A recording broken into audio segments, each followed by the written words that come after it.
Bom dia, pessoal, tudo bem? Prontos para mais uma aula de física? Vamos nessa?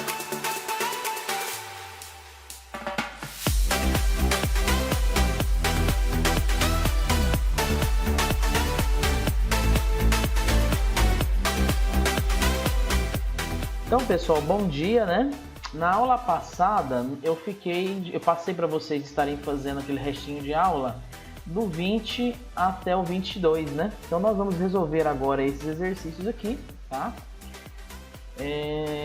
Sem grandes problemas aqui. Então vamos lá. Então primeiramente vamos fazer aqui o exercício número 20, tá? Evaristo avalia o peso de dois objetos utilizando um dinamômetro. O que é isso, gente? É uma molinha, tá?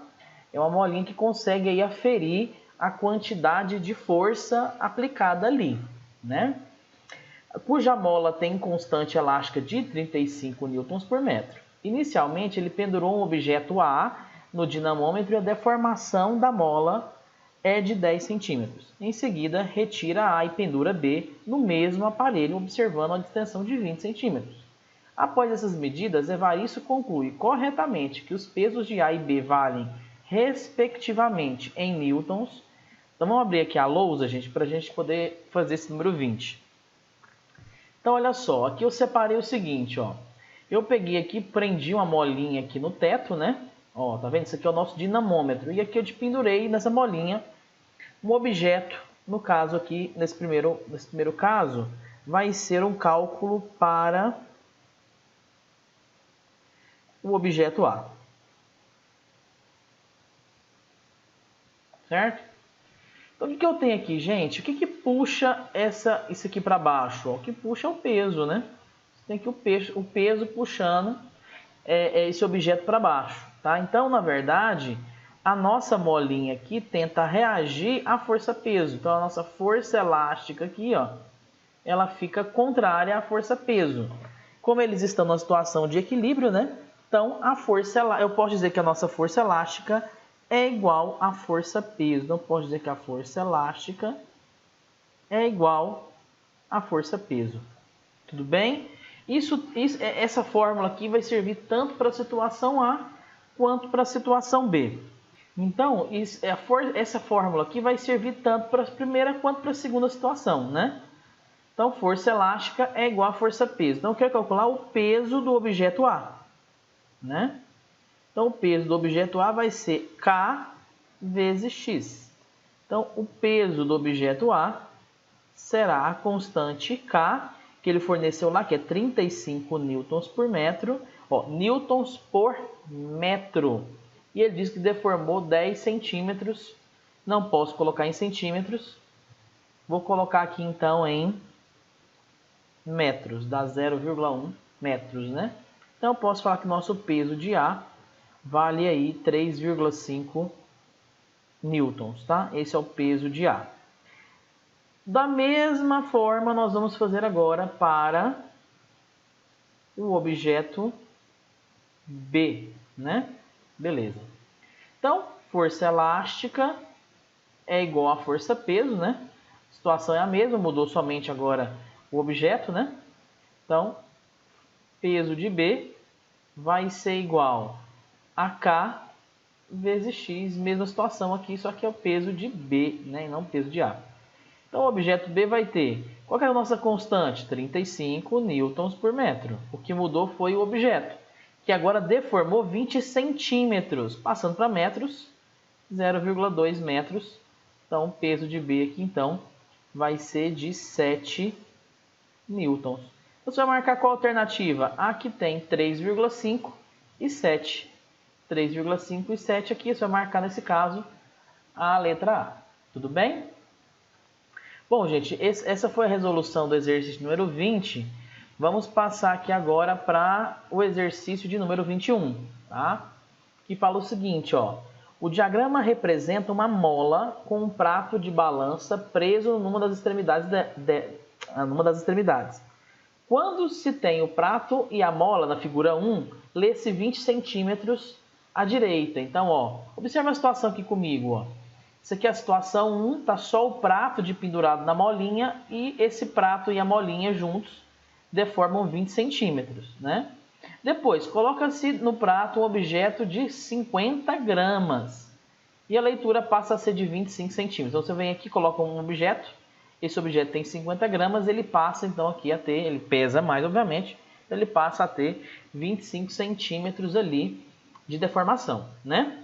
E depois, ó, quando se coloca um cubo no prato, a leitura passa a ser a 40 centímetros. Então, ele já passa aqui a 40 centímetros.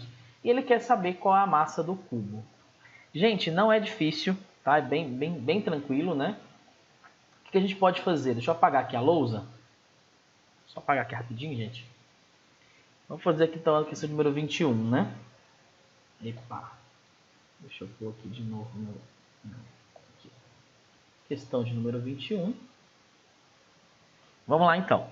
Deixa eu aumentar aqui um pouquinho a grafia aqui. Beleza. Questão de número 21. Beleza. Vamos lá então, gente. Ó, na situação 2, o que a gente tem? Ó? Lembra da situação 1 é o ponto de equilíbrio, né? 20 centímetros. Vamos pensar na situação 2. Na situação... Nossa, gente, desculpa a letra aí que ainda estou aprendendo a mexer com esse negócio. Na situação 2, o que a gente tem? Ó? O que ele deformou? O X é deformação, não é? Ele deformou o quê? Ele saiu de 25... Ele foi a 25 centímetros, né? E o ponto de equilíbrio é quanto? 20 centímetros, né? Lembra, na situação 2, ó, ele estava a 20, na situação 2 foi a 25, né? Então, 25 menos 20. Então, eu sei que a deformação aqui na situação 2 foi de 5 centímetros, o que equivale a 0,05 metros, tá? Na situação 2, ele disse que a massa do objeto é de 50 gramas. Gente, eu não posso trabalhar com gramas, tem que ser em quilograma. Então, eu preciso dividir isso por 1000, que vai me dar 0,05 quilograma. Beleza? Bom, eu sei que essa experiência se passa aqui na Terra, né? Se essa experiência se passa na Terra, ó, vê se você concorda comigo. Ó. O que puxa ele para baixo aqui é a força-peso. E o que anula essa força-peso é a força elástica. Então, é peso para baixo, força elástica para cima. Né? Então, vamos analisar aqui. Então, nesse caso, então, a força-peso que puxa ele para baixo tem que ser igual à força elástica que puxa o objeto para cima. Tudo bem? Então, nesse caso aqui, o peso é quem? Não é a massa vezes a gravidade? E a força elástica não é K vezes X? Nesse caso, a situação 2, eu pôr X2. A massa é de 0,05 vezes a gravidade na Terra é 10. A constante K eu quero descobrir. E o nosso X2 vale 5 centímetros, que é 0,05 metros. Tá? Por que eu estou fazendo isso, Roberto? Eu estou descobrindo K, a constante elástica. Por quê? Na situação 3, o K não muda. O K continua sendo o mesmo, a mola é a mesma, o prato é o mesmo. Então, eu estou descobrindo a constante elástica na situação 2, para na situação 3 usar essa constante elástica, tá? Que é a mesma, e descobrir então o peso e a massa, né, do objeto. Tá? Então, o nosso K aqui vai ser... vai ficar aqui vezes 10 dá 0,5 dividido por 0,05, né? Isso vai me dar uma constante aqui de 10 newtons por quilograma, tá? Beleza, essa aqui é a nossa constante elástica. Beleza, gente? Isso foi na situação 2. Eu descobri o K. Como eu falei para vocês, agora eu vou usar esse mesmo K na situação 3 aqui, ó. Vamos pegar na situação 3. Na situação 3. Beleza. O que eu tenho na situação 3? Gente, na situação 3, ó, pega lá na situação 3. O ponto de equilíbrio da mola... Cadê? Aqui. O ponto de equilíbrio da mola é de 20 centímetros, né? Que é o ponto de equilíbrio. Na situação 3, eu vou ter 40 centímetros. Então, ele acaba deformando 20 centímetros. Vou escrever isso aqui, então. Vai ficar assim, ó, 40 centímetros, foi aonde ele chegou. Menos o ponto de equilíbrio, que é 20 centímetros. Então, na situação 3, eu tenho aí uma deformação aí de 20 centímetros, tá? O que é correspondente a 0,2 metros. Tudo bem? Então, gente, o que nós vamos ter aqui ainda nessa situação 3 que eu quero saber aí a massa do nosso objeto, né? Então, eu sei que peso é igual a força elástica nessa situação 3, né? O peso não é massa vezes a gravidade? Massa vezes gravidade. O peso não é K vezes X? Ok. Então, a massa eu quero descobrir, é exatamente o que eu quero saber. A gravidade na Terra é 10. O K é a constante elástica que eu descobri. Ela não muda, porque a mola é a mesma, não mudou de mola. Então, 10 vezes X é a deformação da mola sofrida. Nesse caso, foi de 0,20 metros, né? Então, eu posso falar que a nossa massa, então, vai ser de 2 dividido, né? Porque 10 vezes 0,2 dá 2. Dividido por 10, a massa, então, é de 0,2 quilogramas, ou, se eu colocar isso aqui em gramas, 200 gramas. Tá? Vamos ver qual que é a alternativa correta aqui, então? Ah, não é de alternativa, né? Então, tá tranquilo, é só você marcar aí 200 gramas. Beleza? Agora, nós vamos fazer a questão de número 22, que eu havia pedido também na aula passada. Não é isso? Então, veja bem. Então, pessoal, aqui, ó, vamos pegar aqui, ó, uma mola de constante elástica K1, 24 newtons por metro, é conectada a uma segunda mola de constante elástica 45 newtons por metro. Então, ó, essa é a constante elástica da primeira mola e essa é a constante elástica da segunda mola. Então, tá aqui, ó, a segunda mola, a primeira mola, né? Uma pessoa aplica uma força F, tá aqui a força F, puxando a mola, né? E ela distende 15 centímetros relativo ao comprimento de equilíbrio. Então, essa mola 1 aqui, ela distende 15 centímetros. E calcula a distensão da segunda mola. Então, gente, vamos pensar aqui, ó. Esse é o de número 22, né? Ele faz o seguinte, ó. Tá aqui, ó, a primeira mola, né? Aí vem aqui a segunda mola. E aqui a pessoa puxa com a força F, né? Então, eu vou chamar aqui de K2, né? Opa! Que letrinha mais ruim, né? E aqui eu vou chamar de K1. Beleza? Então, beleza. Eu descobri o seguinte, ó. Nessa primeira situação aqui, ó, ele deformou, vou chamar de força elástica 1, ele deformou 15 centímetros nesse caso, né? Então, é K vezes X1. Então, ó, a nossa força elástica, eu quero descobrir, vai ser a constante K, que ele deu lá, que é 24 newtons por metro, vezes os 15 centímetros. Só que, ó, a constante é newtons por metro. Então, é claro que a deformação também tem que estar em metro, né? 15 centímetros equivale a 0,15 metros, né? Então, eu tenho que a minha força elástica 1 vai ser de 24 vezes 0,15, vai me dar 3,6 newtons. Essa é a nossa força elástica 1, tá? Agora eu quero saber lá na segunda, no nosso K2 aqui, que tanto que isso aqui distendeu, né? Bom, eu sei que força elástica 2 é a nossa constante K vezes o X2, né? Só que essa força elástica aqui, ó, a força que puxa a F puxa também, a força que puxa a mola 1 também puxa a mola 2. Então, eu posso falar que a força elástica 1, só abrindo um parênteses aqui, eu posso falar que a força elástica 1 vai ser igual à força elástica 2. Tudo bem? Nesse caso, se a força elástica 1 é igual a 2, a força elástica 1 é 3,6. Então, a 2 também é 3,6. A constante elástica da mola 2, ele me forneceu que é 45 vezes o nosso X2. Então, eu posso dizer que o nosso X2 vai ser 3,6 dividido por 45.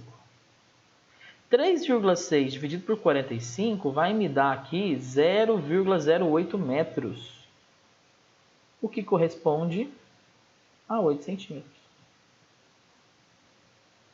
Certo? Vamos ver aqui a questão.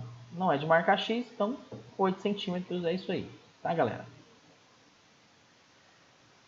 Bom, vamos fazer aqui então a questão número 23, né? Eu sei que eu não pedi para fazer na aula passada, mas assim, já mata logo todas as questões desse capítulo e já passa para o próximo, tá bom?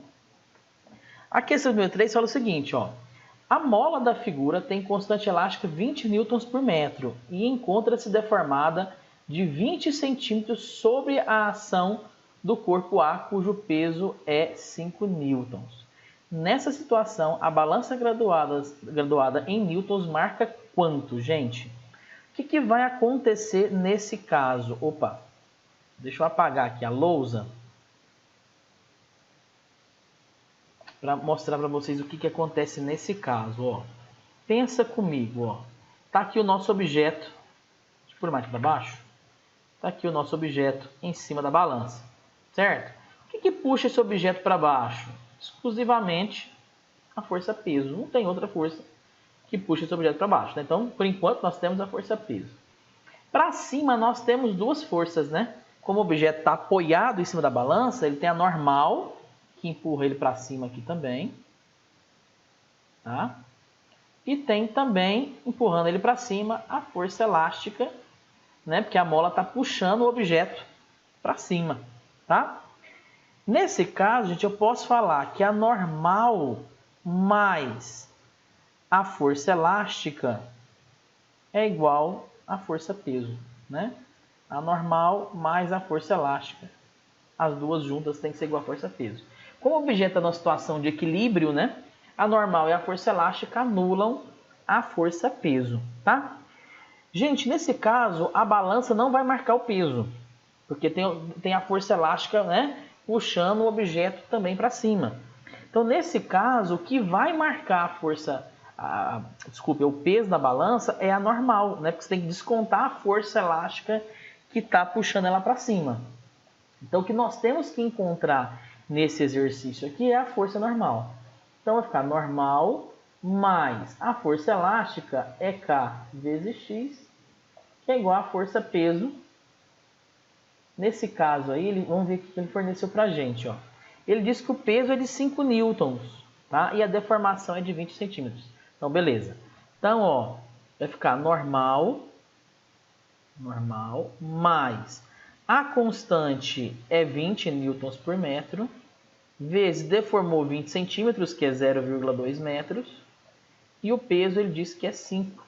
Então, a minha normal vai ser, vamos pegar aqui, deixa eu fazer a conta rapidinho aqui, quanto que é 20 vezes 0,2? Dá 4? Dá 4. Então, vai ficar aqui o seguinte, ó, vai ficar normal, então 5 menos 4, então a normal é de 1 newton. Então, se a balança é graduada em newtons, ele vai marcar exatamente 1 newton. Então, a resposta correta dessa questão seria a letra A. Tudo bem, gente? Bom, com isso nós finalizamos aqui os exercícios do capítulo 4, tá? Aguardem que eu vou passar aí alguns exercícios do Consolidando Saberes. Por enquanto, não vou passar mais, tá? Eu vou começar agora o último capítulo, que vai falar sobre a primeira lei de Newton, ou princípio da inércia, tá, gente? Então, pega aí seu material poliedro, acompanha aqui comigo, né? Vamos falar um pouco sobre inércia. O que é inércia, gente? Lá no 9º ano, nós já conversamos muito sobre o que é inércia, né? A inércia, ela é a tendência de permanência de estado daquele corpo. Como assim? Se o objeto está em repouso, ele tende a permanecer em repouso. Se o objeto está em movimento, ele tende a permanecer em movimento retilíneo uniforme, né? Isso é uma tendência. Lógico que se outras forças atuar nesse corpo, aí cabe a segunda lei de Newton, que ele vai adquirir aceleração, e aí você diz que força é igual a massa vezes aceleração. Mas numa situação onde a resultante de forças atuando sobre um corpo é nula, você tem ou movimento retilíneo uniforme, tá? Ou você tem que o corpo está tecnicamente em repouso, tá? Então, esse é o princípio da inércia, tá? Se nenhuma força atua no corpo, ou se a resultante das forças que atuam naquele corpo é zero, né, ou é nula, esse corpo permanece naquela mesma tendência de movimento, tá? Então seria essa ideia aí de inércia. Então, aqui um exemplo bem clássico, uma figura bem clássica na página 178 do material poliedro de vocês, né? Tem dois rapazes no ônibus, esse ônibus desloca para a direita, obviamente esse rapaz aqui, ele tende a ir para trás, né? Porque na verdade, ele está no mesmo lugar que ele estava antes, tá vendo? Ó, ele está aqui no meio do ônibus e o ônibus anda para frente, né? O ônibus estava parado, ele dá o arranco para frente. Se o ônibus dá o arranco para frente, a tendência desse menino aqui é de ficar parado em relação ao chão, por exemplo. Então ele tende a ir para trás do ônibus, tá? Mas é só uma tendência que nós chamamos aqui no caso de inércia, tá? Outro exemplo bem clássico, né? Essa experiência é muito famosa. Muitos professores já fizeram isso. Eles pegam uma mesa, colocam um copo com água em cima e colocam um pano por baixo. E ele acaba puxando esse pano muito rápido, né? E aí o copo fica quase que parado em cima da mesa, né? Porque como o corpo estava em repouso, ele tende a permanecer em repouso, tá? Então aí é mais um exemplo de aplicação aí de inércia, tudo bem? Porque falando, um enunciado, um corpo em movimento sob a ação de força resultante nula, por inércia se mantém em movimento, ou seja, permanece no mesmo movimento, na mesma direção, no mesmo sentido, como se nada tivesse acontecendo. Gente, é muito interessante, aqui vem falando de outros conceitos aqui e tal, eu gostaria de falar aqui algumas coisas que eu acho relevantes, né? O ser humano mandou, por exemplo, as sondas Voyagers, né? Para estudar, aqui a sonda Voyager, ó. É essa sonda aqui, ó. Essa é a Voyager 2, foi lançada dia 20 de agosto de 1977. Ela sempre teve como principal objetivo estudar os gigantes gasosos, né, que é Saturno, Urano, Netuno, né? Ela também tirou algumas fotografias de Plutão e hoje essa sonda Voyager 2 está saindo do Sistema Solar. Ela vai demorar aí mais ou menos um processo de 100 a 150 mil anos para chegar na estrela vizinha, porque é muito distante. E a velocidade dela é relativamente baixa comparada à velocidade da luz, que é de 55 mil quilômetros por hora. Só que é o seguinte, gente, ela passou pelos gigantes gasosos, estudou os gigantes gasosos e está saindo do Sistema Solar. Agora me fala uma coisa, desde 1977, que foi o ano que essa sonda foi lançada, vocês acham, olha aqui, olha o formato da sonda, vocês acham que até hoje essa sonda tem combustível, tem propulsão, ela está sendo... os motores estão ligados? Claro que não, gente. Essa sonda está continuando por inércia. Ela está indo em movimento retilíneo uniforme, que não tem outra força que desacelera essa sonda. Ela permanece ali em movimento retilíneo uniforme. Tá? Então ela mantém a mesma velocidade dos 55 mil quilômetros por hora e está saindo do Sistema Solar. Tá, gente? Essa é a sonda Voyager 2. Tá? Se vocês quiserem pesquisar um pouco mais sobre essa sonda, tem vários aspectos interessantes sobre ela.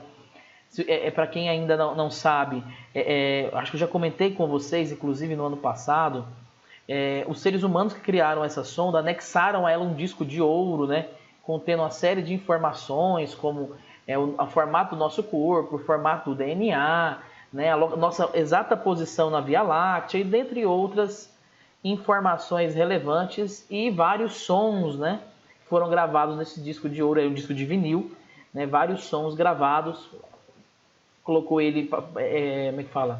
Colocou ouro sobre esse disco e enviou ele para o espaço, porque se alguma civilização inteligente descobrir ou encontrar esse disco de ouro, eles vão saber várias informações importantes sobre a nossa civilização. Se a nossa civilização até lá existir, né, gente? Porque existe também uma certa tendência de autodestruição no caso da nossa espécie, tá? Mas isso aí é assunto para outra aula. Vamos focar aqui nos nossos exercícios, tá? Então, gente, vamos fazer alguns exercícios só para a gente contextualizar e aí eu peço para que vocês façam alguns exercícios na próxima aula, tá? Essa aula agora não vai dar tempo de fazer mais exercícios, eu vou só fazer o número 1 com vocês, e aí os próximos exercícios a gente faz hoje à tarde, tá? Então seria mais ou menos essa ideia. Deixa eu abrir aqui. Aí, beleza, vamos lá. eu tenho aqui uma série de afirmativas e eu preciso colocar verdadeiro ou falso para cada uma delas.